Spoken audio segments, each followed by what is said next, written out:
안녕하세요. 법무법인 율촌의 유한나 변호사입니다.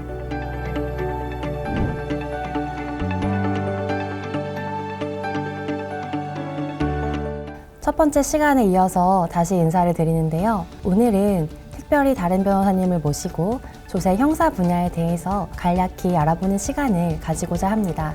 김 변호사님 인사해 주시죠. 예, 안녕하세요. 법무법인 율촌의 김동훈 변호사입니다. 초대해 주셔서 감사합니다.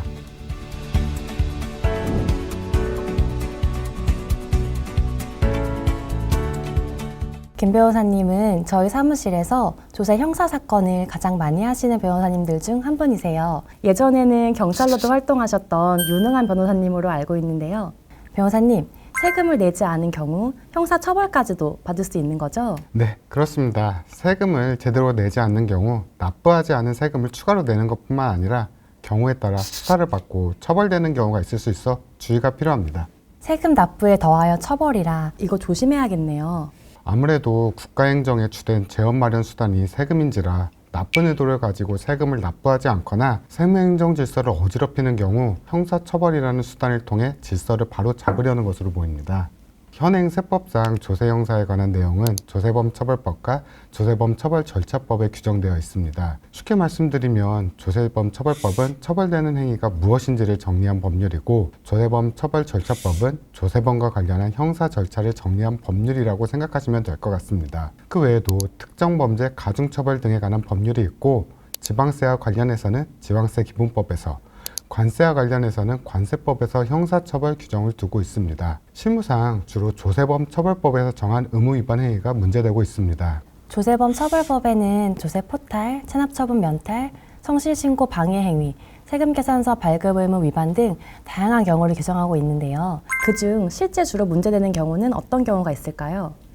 가끔씩 뉴스에서 조세 포탈로 수사 중이다, 재판 중이다, 이런 내용을 들어보셨을 텐데요. 바로 조세범 처벌법 제3조에서 정하고 있는 조세 포탈이 실제 주로 문제가 되는 경우입니다. 그리고 10조에서 정하고 있는 세금 계산서 발급 의무 위반 사례도 많습니다. 먼저 조세 포탈로 처벌되는 것이 무슨 의미인지 간단히 설명 부탁드리겠습니다. 처음에 말씀드린 것처럼 세금을 내지 않았을 때 처벌하는 일반적인 경우를 말합니다. 조세범 처벌법은 사기나 그 밖의 부정한 행위로서 조세를 포탈하거나 조세, 환급, 공제를 받은 경우를 처벌한다고 정하고 있습니다. 조세를 포탈한다는 것은 납부해야 할 세금을 내지 않았다는 것이죠. 역시 조세 전문 변호사이신 유 변호사님이 정확히 알고 계시네요. 좀 더 구체적으로 말씀드리면 조세 포탈이란 조세의 수입의 감소를 초래하여 국가의 과세권을 현실적으로 침해하는 것으로, 변호사님께서 말씀하신 것처럼 내야 할 세금을 제대로 내지 않았다는 것을 말합니다. 부정환급은 세법이 정한 바에 따르지 않고 환급을 받거나 환급받을 세액을 초과하여 환급을 받는 것을 말하고, 부정공제는 세법상 정당하게 공제받을 수 없는 세액을 공제받거나 초과하여 공제받는 것을 말합니다. 모두 포괄하여 조세 포탈이라고 이해하시면 될 것 같습니다. 그러면 세금을 내지 않았다고 전부 처벌을 받는 걸까요? 그러면 너무 가혹하겠죠? 세금을 내지 않았다고 전부 처벌하지는 않습니다.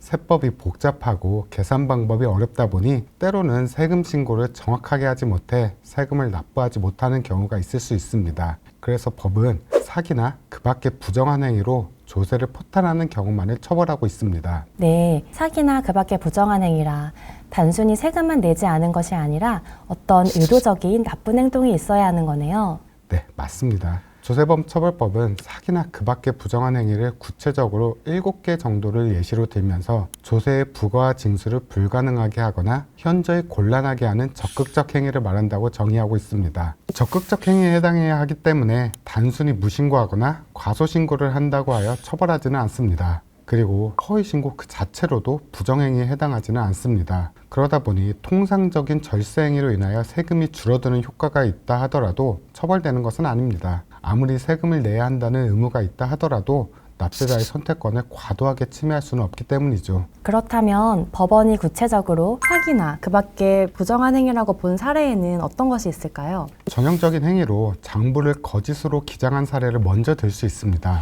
법원은 회사 대표자가 회사 자금을 횡령하고 이를 경비로 기장한 사안, 부동산 매매회사의 경영자가 토지 등의 매매 금액을 감액하여 허위 내용의 매입 매출 장부를 작성하고 그 차액을 차명 계좌에 보관하는 한편 장부상 금액을 기준으로 법인세 과세 신고를 한 사안에서 사기나 그 밖의 부정한 행위에 해당한다고 보아 유죄 판결을 선고했습니다. 다음으로 재산을 은닉하거나 거래를 조작하는 행위를 들 수 있습니다. 다른 사람들의 명의를 빌려 3개의 위장사업체를 설립하여 매출을 분산하는 방법으로 매출을 과소신고하는 경우, 자료상으로부터 허위 세금 계산서를 구입하여 매입세액을 공제받은 경우를 들 수 있습니다. 사실 조세범 처벌법이 처음부터 사기나 그 밖의 부정한 행위 유형을 법에 명시한 것은 아니었습니다. 그런데 죄형 법정주의 명확성 원칙에 위반될 여지가 있었기 때문에 그동안 법원 판결을 통해 유형화된 행위 유형들을 조세범 처벌법을 개정하면서 명시하였습니다. 다만 실제 사례에서는 법이 규정하고 있는 행위 유형에 해당하는지, 그리고 그로 인하여 조세의 부과와 징수를 불가능하게 하거나 현저히 곤란하게 하는지 등은 매우 난해한 문제로 조세 형사 사건에서 주로 다툼이 되고 있습니다.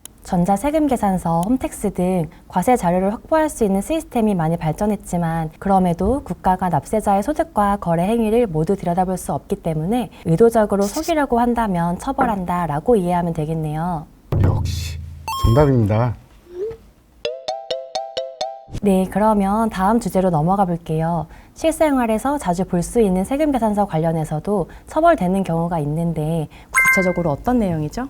네, 특히 사업하시는 분들은 세금 계산서가 익숙하실 것 같습니다. 사업자가 재화나 용역 거래를 한 경우 이를 공급한 사업자가 공급받는 자로부터 부가가치세를 징수한 사실을 나타내는 것이 세금 계산서인데, 거래 사실을 나타내는 영수증이라고 이해하시면 되겠습니다. 부가가치세에서 사업자가 세금계산서를 발급받은 경우 매입세액을 공제받을 수 있는데 세금계산서의 역할이 중요하기 때문에 형사처벌 규정까지 두는 것이죠. 네, 맞습니다. 부가가치세에서 세금 계산서는 매입세액 공제의 자료가 되는 중요한 자료일 뿐만 아니라 세무서 입장에서는 과세 거래를 포착하는 중요한 수단입니다. 세금 계산서 수수를 통해 과세 거래를 포착할 수 있게 되고, 이를 통해 부가가치세뿐만 아니라 소득세, 법인세 등의 과세 표준을 파악할 수 있습니다. 그래서 세금 계산서 발급 의무를 위반하는 경우를 처벌하고 있는 것으로 보입니다. 그렇다면 세금계산서와 관련해서 어떠한 경우에 형사적으로 문제가 될 수 있을까요?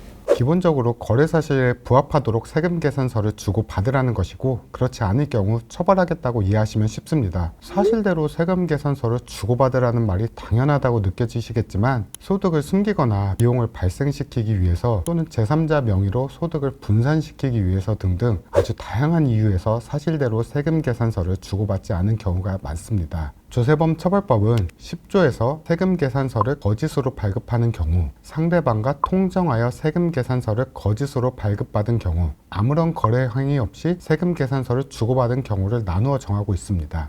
네, 하나하나 소개 부탁드립니다. 첫 번째로 세금 계산서를 발급해야 하는 자가 사실과 다르게 세금 계산서를 발급하는 경우입니다. 세금 계산서는 필요적 기재 사항이라고 하여 반드시 기재해야 하는 사항들이 있습니다. 부가가치세법에서 이를 정하고 있는데, 공급하는 자의 사업자 등록번호, 성명 또는 명칭, 공급받는 자의 등록번호, 공급가액과 부가가치세, 작성 연원일 등입니다. 거래를 하였음에도 이러한 내용이 거래 사실과 달리 기재되어 있거나 세금 계산서 자체를 발급하지 않은 경우를 처벌하는 경우입니다. 세금계산서를 발급하는 사람뿐 아니라 발급받는 사람도 처벌되는 경우가 있죠. 세금 계산서를 발급받는 사람, 즉 재화나 용역을 공급받는 사람 역시 처벌받는 경우가 있습니다. 세금 계산서란 결국 주는 사람이 있으면 받는 사람이 있게 마련인데, 거래 사실과 다르게 세금 계산서를 발급하는 사람을 처벌한다면 마찬가지로 세금 계산서를 받는 사람도 처벌해야 균형이 맞다고 볼 수 있을 것입니다. 다만 발급받는 자 입장에선 사실과 다르게 기재된 세금 계산서를 받지 않고 사실대로 작성된 세금 계산서를 요구할 수 있으므로 법은 상대방과 통정하여, 즉 서로 짜고 사실과 다른 세금 계산서를 받는 자를 처벌하도록 정하고 있습니다. 결국 사실과 다른 세금 계산서를 발급하는 자와 공범 관계인 경우를 처벌하겠다는 것으로 이해하시면 될 것 같습니다. 세금계산서 발급 의무 위반과 관련한 마지막 항목은 어떤 내용일까요? 조세범 처벌법 제10조 3항은 아무런 거래 사실이 없었음에도 세금 계산서를 주고받는 경우를 처벌하고 있습니다. 거래 사실 없이 세금 계산서를 발급해주는 자들을 속칭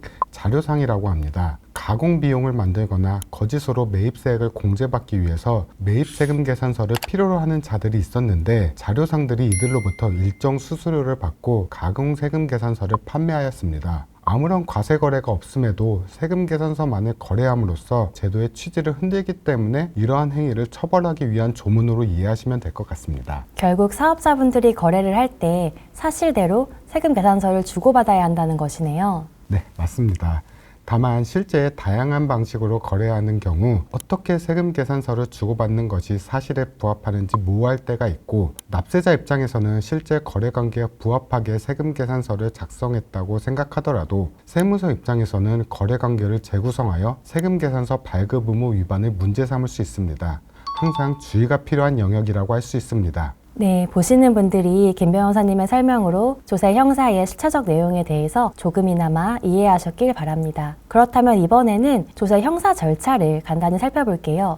절차에 대해서도 특별한 사항이 있을까요? 일반적인 형사사건과 특별히 비교되는 점은 조세범 처벌법에서 정한 행위를 위반한 경우 세무서장 등의 고발이 있어야 검사가 공소를 제기할 수 있다는 것입니다. 일반적인 형사사건의 경우 경찰이나 검찰 등 수사기관이 수사를 하고 죄가 있다고 판단될 경우 검사가 법원에 공소를 제기하여 재판 절차가 개시됩니다. 반면 조세형사사건은 전문 영역이라는 특수성으로 인하여 세무서장 등의 고발이 없으면 검사를 공소를 제기할 수 없습니다. 즉 경찰이나 검찰 등의 수사기관이 조세범을 적발하였다 하더라도 세무서장의 고발이 없다면 검사는 기소를 할 수 없고, 세무서장 등의 고발이 없는 기소는 공소 기각 판결을 받게 됩니다. 공소 기각 판결은 형식적인 요건이 결여된 경우 공소 자체를 기각한다는 판결로 유무죄 판결은 아닙니다. 다만 조세범 처벌법의 특별법으로 볼 수 있는 특정 범죄 가중처벌 등에 관한 법률에서 정한 조세 포탈의 경우에는 이러한 제한은 없습니다.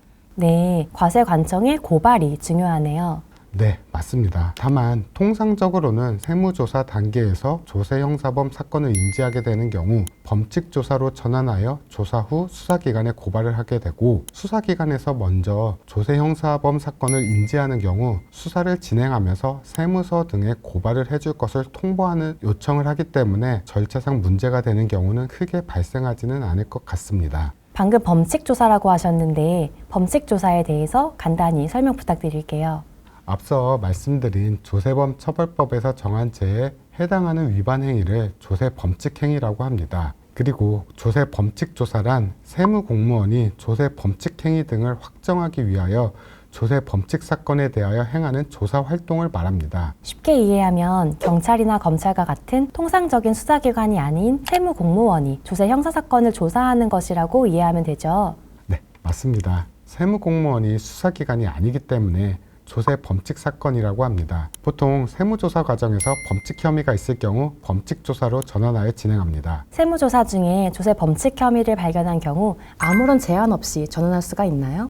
그렇지는 않습니다. 조세 범칙 조사는 형사처벌과도 관계되는 것이기 때문에 임의로 전환할 수 없고, 조세 범칙 심의위원회의 심의를 받는 것을 원칙으로 합니다. 조세 범칙 조사를 받고 혐의가 인정되는 경우 모두 수사기관으로 고발되는 건 아니죠? 네, 맞습니다. 세무서장 등은 조세 범칙 행위의 확증을 얻었다 하더라도 별도 고발을 제기하지 않고 통고 처분으로 마무리할 수 있습니다. 통고 처분은 형사처벌 자체는 아닙니다. 혐의자가 통고 처분을 이행하는 경우 세무서장 등은 별도 고발을 하지는 않습니다. 그러나 통고 처분을 이행한다는 것은 사실상 조세 범칙 조사 내용을 그대로 받아들인다는 것이기 때문에 혐의 사실에 대해서 이의가 있다면 통고 처분을 이행하지 않고 수사기관 등에서 대응하는 것이 바람직하다고 생각합니다. 범칙 조사와 관련하여 최근 대법원에서 중요한 판결이 선고되었다고 하는데 어떤 내용인지 소개 부탁드리겠습니다. 제가 세무공무원은 수사기관이 아니라고 했는데요. 형사소송법에서는 수사기관이 작성한 신문조서의 증거 능력을 엄격하게 인정하고 있습니다. 즉, 피고인이 법정에서 검사나 경찰이 작성한 신문조서의 내용을 부인하면 해당 신문조서는 유죄의 증거로 사용할 수 없습니다. 수사기관이 법정에서 피고인의 유죄를 입증하라는 취지이죠. 그런데 범칙조사 과정에서 작성된 범칙조사의 경우 작성 주체가 세무공무원이고, 세무공무원은 수사기관이 아니기 때문에 피고인이 법정에서 범칙조사의 내용을 부인하더라도 범칙조서 자체가 특히 신빙할 수 있는 상태에서 작성하였다고 인정될 수 있는 사정이 있다면 이를 유죄의 증거로 사용할 수 있다는 내용입니다. 이러한 판결로 인해서 범칙조사에서도 신중하게 진술을 할 필요가 있고 전문가 등의 조력이 더욱 중요해졌다고 볼 수 있습니다. 네, 변호사님 설명 감사합니다. 짧은 시간이었지만 김 변호사님과 함께 조사 형사에 대한 전체적인 내용을 살펴볼 수 있는 시간이었던 것 같습니다. 변호사님, 마지막으로 하실 말씀 부탁드리겠습니다. 조세 형사 사건은 일반적인 세금 문제에 대해서 형사 문제까지 결부되었다는 점에서 결코 가볍게 여길 수 없다고 생각합니다. 난해한 세법의 해석 적용과도 관련이 있다 보니 일반 형사법적인 관점만으로 접근하는데 한계가 있을 수 있습니다. 따라서 형사법뿐만 아니라 일반적인 세법에 관한 지식이 있는 전문가들의 도움을 받을 필요가 있습니다. 문제가 생겼을 경우 주저없이 전문가에게 도움을 청하심이 바람직해 보입니다. 짧게나마 조세 형사에 관한 부분을 말씀드렸는데요. 큰 틀에서 조세 형사에 대한 숲을 볼 수 있는 시간이었기를 바랍니다. 네, 지금까지 법무법인 율촌의 김동은 변호사님과 조세 형사에 대해서 알아보았습니다. 더 궁금한 사항이 있거나 세금 문제로 어려움을 겪는 분이 계시다면 율촌으로 연락 주시면 되겠습니다. 감사합니다.